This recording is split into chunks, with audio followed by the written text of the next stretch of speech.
soon. And he causeth all, both small and great, rich and poor, free and bond, to receive a mark in their right hand or in their foreheads. And that no man might buy or sell, save he that had the mark, or the name of the beast, or the number of his name. Here is wisdom.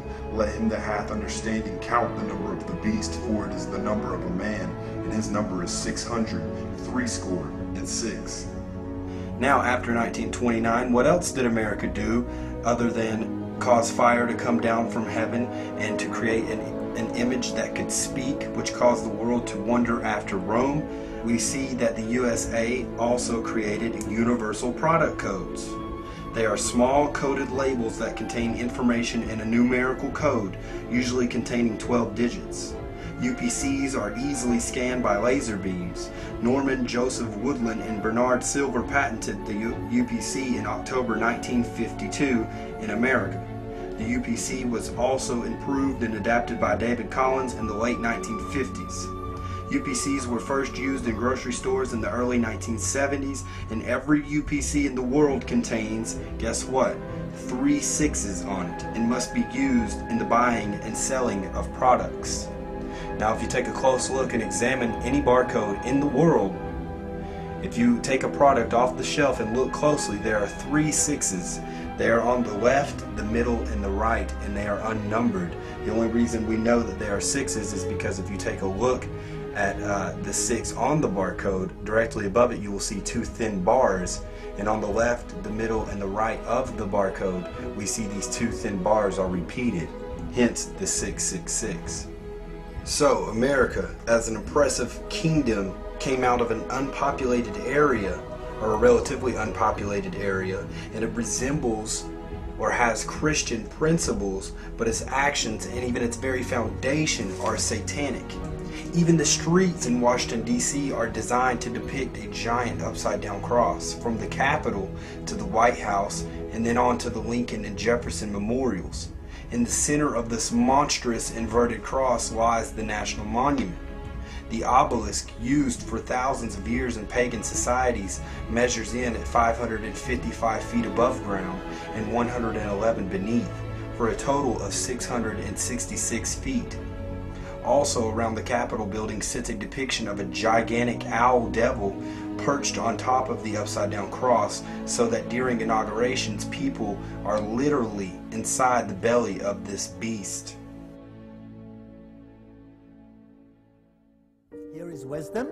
Let him that has understanding count the number of the beast, for it is the number of a man, and his number is 666. It is the number of a what? A man. Well, here's a man. What are the letters inscribed on the Pope's crown, and what do they signify, if anything? The letters inscribed on the Pope's mitre are Vicarius Filii Dei, which is the Latin for the Vicar of the Son of God. So, there it is, Vicarius Filii Dei. And if you add that up numerically, if you give the Latin numerical value to the names, numbers, then you get to exactly 666. And there is no way of getting around that one. For a while there, this mitre disappeared, and the people said there was no such title. But of course it is in the articles of the papacy, though they cannot deny that that title literally exists. 666 symbolizes the union of error. In Greek, you have Greek numerical value. The Latin kingdom, Elatina Basileia, if you add the Greek numerical value, you get to 666. The Italian church, Italica Ecclesia, 666. The Latin-speaking man, these are all official titles of the papacy. They all work out to 666.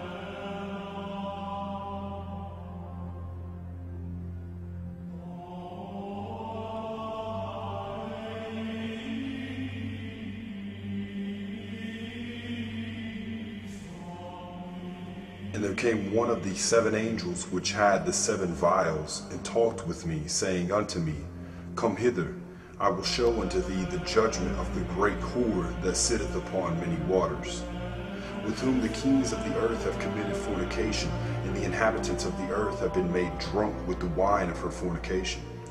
So he carried me away in the spirit into the wilderness, and I saw a woman sit upon a scarlet-colored beast, full of names of blasphemy, having 7 heads and 10 horns.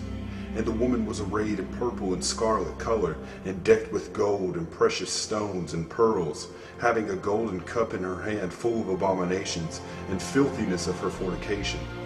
So this woman, sitting on the scarlet beast, full of the names of blasphemy, having 7 heads and 10 horns. And that, of course, again is the symbol that we had in Revelation chapter 13. If you count the heads that we have in all the beasts of Daniel chapter 7, you will find that there are 7 heads there as well. Because the first beast obviously has 1 head over there, which represents Babylon, the lion. Medo-Persia has 1 head. Greece is represented having 4 heads, and then 1 head of the final beast in Daniel chapter 7 adds up to 7 heads. That means over time, all the time periods are covered and have been incorporated into this one structure. This Catholicism structure has aspects of all the philosophies of all the kingdoms of the ages embodied in it. It has perfected paganism. So here is a woman that is a prostitute. In other words, she is unfaithful to God.